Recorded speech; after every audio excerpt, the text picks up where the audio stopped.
Assalamualaikum warahmatullahi wabarakatuh. Jadi ada yang bertanya tentang kendala ya, nanti kita akan bahas. Ini biar matang dulu.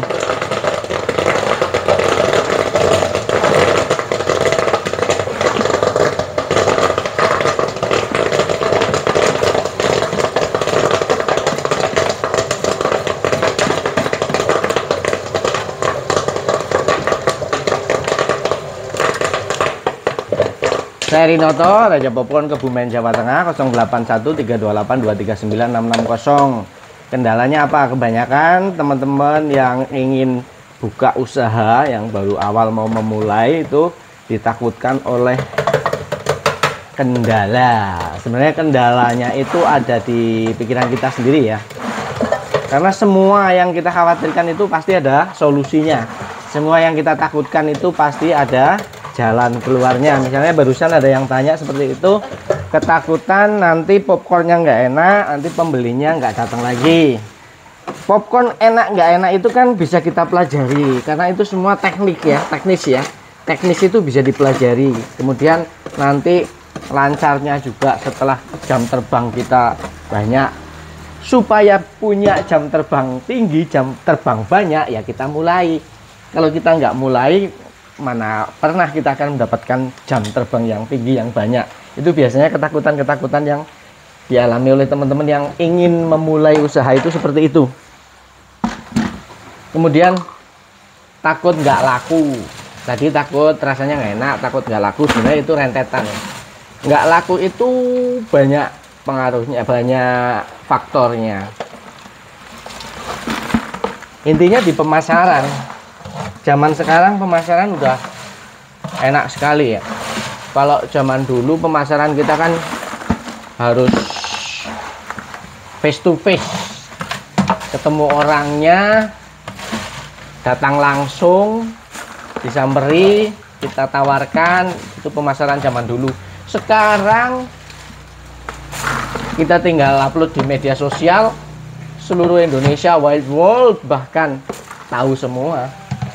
Jangkauan pemasaran sekarang itu sangat luas. Kalau dulu ya paling ketemu langsung, berarti kan terbatas. Nah, ketakutan-ketakutan seperti itu sebenarnya pasti ada solusinya. Ya maklum lah, karena belum memahami akan dunia popcornan pasti ya bingung. Tapi kan popcorn juga sama dengan barang dagangan lainnya.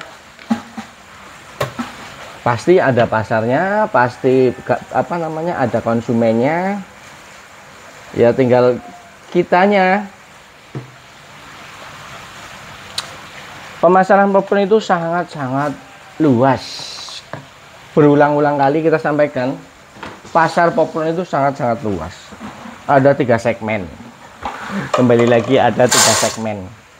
Segmen ekonomi, segmen menengah, segmen tinggi atas. Nah, seperti kita ini sebagai contoh real pemasaran popcorn yang pembelinya itu datang sendiri. Ini 100 bungkus pesanan, bukan dari pedagang, bukan dari konsumen langsung, tetapi ada seseorang yang menginginkan popcorn 100 bungkus yang kemungkinannya kita sih nggak tahu untuk apa. Kemungkinannya untuk acara bakti sosial atau santunan. Jadi dia pesen popcorn 100 bungkus harga 5 ribuan. Orang ini nggak tahu secara langsung bahwa saya jualan popcorn. Mungkin cuma dengar-dengar dari orang atau melihat apa gitulah, tapi dia akhirnya pesan ke kita ya, karena kita gencar ya, kita promosi lewat media sosial, kita titip-titip ke tempat-tempat wisata. Jadi semua segmen, semua pasar kita lakukan.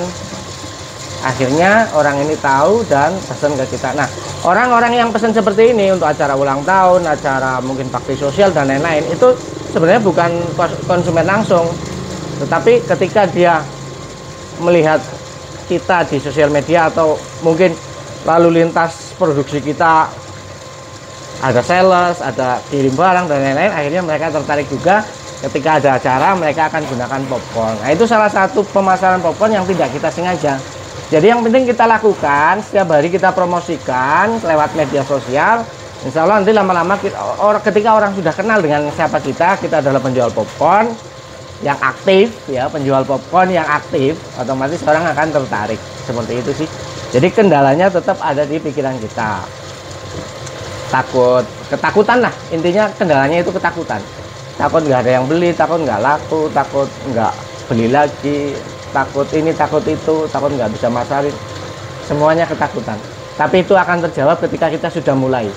Kita belajar terus melalui media sosial banyak, tanya kepada yang sudah lebih tahu, ya. Begitu paling.